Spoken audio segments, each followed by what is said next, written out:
क्या ईरान पर अमेरिका फिर हमला करने वाला है? ये सिर्फ सवाल नहीं, क्योंकि अब जो खबरें आ रही हैं वो इस बात की तस्दीक कर रही हैं कि ईरान के खिलाफ कुछ बड़ा होने वाला है। ट्रंप ने भी कह दिया है कि ईरान पर वो दोबारा हमला कर सकता है। क्या इस बार ट्रंप इजराइल के साथ मिलकर ईरान के सबसे बड़े पावर सेंटर पर हमला करने जा रहे हैं? व्हाइट हाउस से आया ऑर्डर, ईरान पर फिर फटेगा बंकर बस्टर। ईरान के एक एक न्यूक्लियर ठिकाने को बर्बाद करेगा अमेरिका। ट्रंप ने तय कर ली है खामेनेई से बदला लेने की नई तारीख। खामेनेई की ब्रिगेड को चुन चुन कर मारेंगे अमेरिकी हथियार। अब से कुछ दिन पहले महायुद्ध का जो भीषण तूफान ईरान से उठा था वो अब फिर लौटने वाला है, क्योंकि अमेरिकी राष्ट्रपति डोनाल्ड ट्रंप के एक सोशल मीडिया पोस्ट ने बड़ी हलचल मचा दी है। ट्रंप का ये सोशल मीडिया पोस्ट भले ही कुछ शब्दों का है, लेकिन इसके नतीजे बहुत भयानक हो सकते हैं, क्योंकि ट्रंप ने सौगंध खाई है कि अगर जरूरत पड़ी तो ईरान पर दोबारा हमला होगा। यानी जिस जंग को ईरान के खिलाफ एक ब्रेक दिया गया है, वो जंग किसी भी वक्त शुरू हो सकती है। किसी भी वक्त ट्रंप के एक इशारे पर ईरान में तबाही की नई लहर उठ सकती है। किसी भी वक्त ईरान की न्यूक्लियर फैसिलिटी और मिसाइलों के जखीरे को अमेरिकी वायुसेना टारगेट कर सकती है। लेकिन सवाल ये उठता है कि आखिर महायुद्ध का ये नया अलार्म क्यों बजा है? क्यों डोनाल्ड ट्रंप ने अपने गुस्से का स्टीयरिंग ईरान की तरफ मोड़ दिया है? इसे समझने के लिए ईरान के विदेश मंत्री के हालिया बयान को समझना होगा। अपने ताजा बयान में ईरान के विदेश मंत्री अब्बास अराक्ची ने अमेरिकी हमले में ईरान को हुए नुकसान की बात तो कबूली है, लेकिन इस कबूलनामे के पीछे उन्होंने एक बार फिर ईरान की जिद को सार्वजनिक कर दिया है। उन्होंने अमेरिकी धमकियों को नजरअंदाज करते हुए साफ कहा है कि भले ही ईरान की न्यूक्लियर फैसिलिटी को अमेरिकी बॉम्बर ने नुकसान पहुंचाया हो, लेकिन ईरान न्यूक्लियर एनरिचमेंट नहीं छोड़ सकता, क्योंकि ये ईरान के वैज्ञानिकों की उपलब्धि है। ईरान के विदेश मंत्री अब्बास अराक्ची का दावा है कि ये अब बंद कर दिया गया है, क्योंकि नुकसान गंभीर और बड़ा है। लेकिन साफ है कि हम अपने संवर्धन को छोड़ नहीं सकते, क्योंकि ये हमारे वैज्ञानिकों की एक उपलब्धि है। और अब ये सिर्फ तकनीक का मुद्दा नहीं, बल्कि हमारे राष्ट्रीय गर्व का मुद्दा बन गया है। ईरान के विदेश मंत्री के इसी बयान ने डोनाल्ड ट्रंप को भड़का दिया है। यही वजह है कि जैसे ही अब्बास अराक्ची की तरफ से ये बयान दिया गया, वैसे ही अमेरिकी राष्ट्रपति ने social media platform truth social पर लिखा। ट्रंप ने पलटवार करते हुए कहा कि ईरान के विदेश मंत्री अब्बास अराक्ची ने ईरान के परमाणु स्थलों पर कहा कि नुकसान बहुत ज्यादा है, वे नष्ट हो गए हैं, बिल्कुल वैसा ही जैसा मैंने कहा था, और जरूरत पड़ने पर हम फिर से ऐसा करेंगे। यानी डोनाल्ड ट्रंप ने ईरान को फिर ये मैसेज देने की कोशिश की है कि अगर ईरान ने न्यूक्लियर प्रोग्राम की ओर अपने कदमों को फिर बढ़ाया तो इसका अंजाम पहले से भी भयानक हो सकता है। लेकिन ईरान भी ये साबित करने में जुटा है कि उसके ऊपर ना तो किसी हमले का मनोवैज्ञानिक असर हुआ है और ना ही वो अपने न्यूक्लियर प्रोग्राम से एक कदम पीछे हटने वाला है, क्योंकि हमला करके इसे नष्ट करने की कोशिश तो की गई, लेकिन फिर दोबारा इमारतें खड़ी की जा सकती हैं, मशीनें बदली जा सकती हैं और न्यूक्लियर फैसिलिटी को दोबारा चालू किया जा सकता है। ईरान अपने मकसद पर अड़ा है। वो यही मैसेज देने की कोशिश कर रहा है कि दुनिया की कोई ताकत उसे यूरेनियम एनरिचमेंट प्रोग्राम को आगे बढ़ाने से नहीं रोक सकती। लेकिन किसी भी संभावित खतरे को भांपते हुए ईरान ये भी कह रहा है कि उसका न्यूक्लियर प्रोग्राम शांति के लिए है। साथ ही ईरान अमेरिका को ये भी भरोसा दिलाने की कोशिश कर रहा है कि वो न्यूक्लियर हथियार बनाने की दिशा में अपने कदम नहीं बढ़ाएगा, लेकिन इसके बदले ईरान पर लगे प्रतिबंधों को हटाने की मांग जरूर की जा रही है। ईरान के विदेश मंत्री ने ये बातें फॉक्स न्यूज की special report with Bret Baier नाम के कार्यक्रम में कही हैं। यानी ईरान अपनी बात और मकसद सीधे व्हाइट हाउस तक पहुंचाना चाहता है। इस दौरान ईरान के विदेश मंत्री ने यह भी स्पष्ट किया कि ईरान के सुप्रीम लीडर अयतुल्लाह खामेनेई जिस डेथ टू अमेरिका जैसे नारे का जिक्र करते हैं, उसका मतलब है अमेरिका की वर्चस्ववादी नीतियों का अंत, न कि अमेरिकी जनता के खिलाफ नफरत। ईरान अपनी बातों के जरिए कई तरह के संदेश देना चाहता है।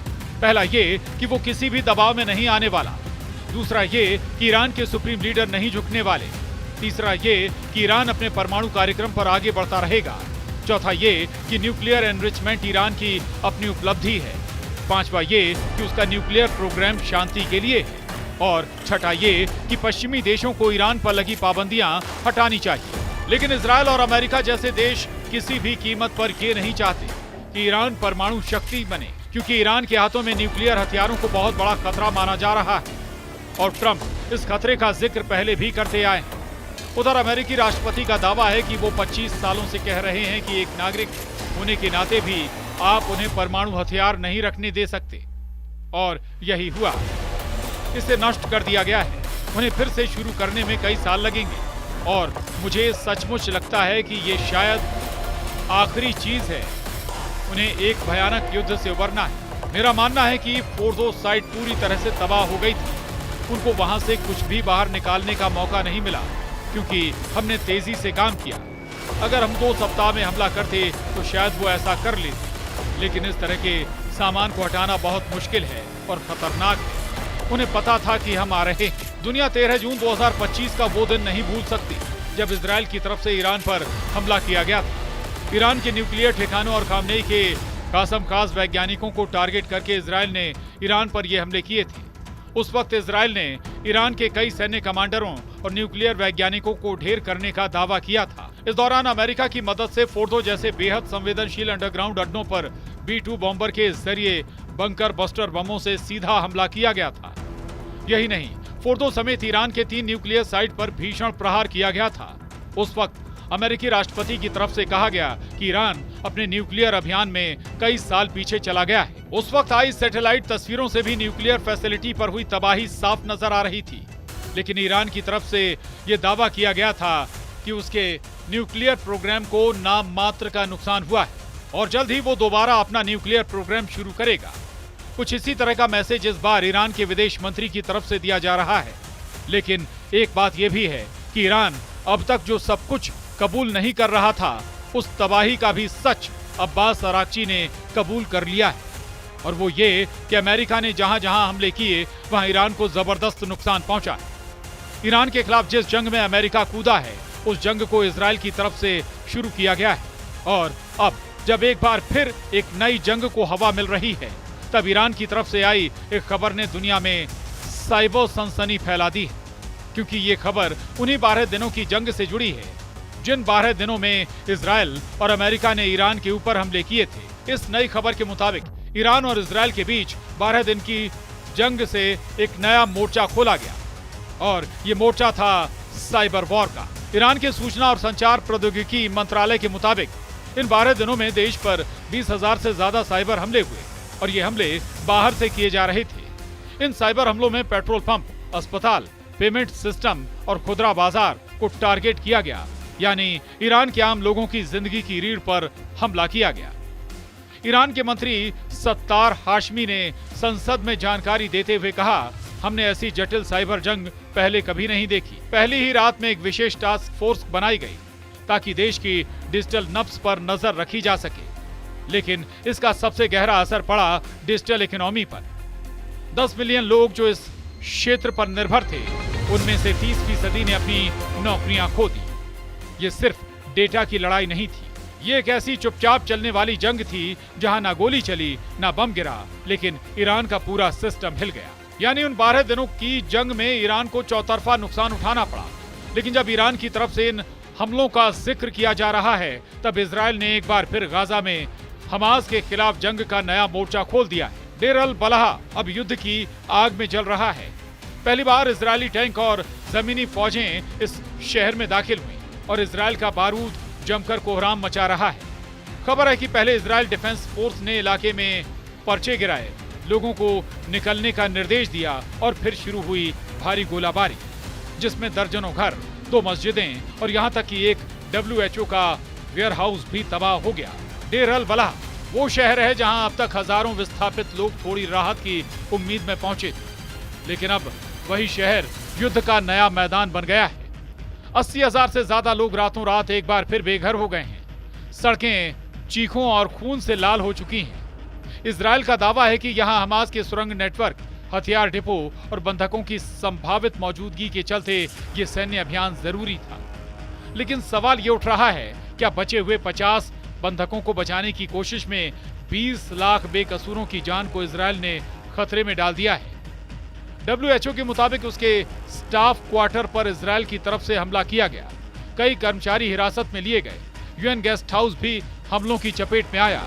हालात ऐसे बन चुके हैं कि 2.3 करोड़ की आबादी वाले गाजा में अब सिर्फ 12% हिस्सा ऐसा है जहां लोग सिर छुपा सकते हैं। बाकी 88% इलाका या तो खाली करवाया जा चुका है या सेना के कब्जे में।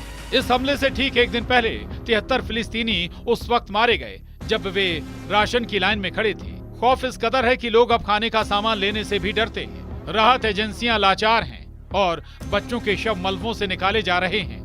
दुनिया भर के 25 से ज्यादा देशों ने इस कार्रवाई की आलोचना करते हुए तत्काल युद्ध विराम की मांग की है, लेकिन जमीनी हकीकत यह है कि गाजा की जमीन अब किसी सुरक्षित जगह की गारंटी नहीं देती।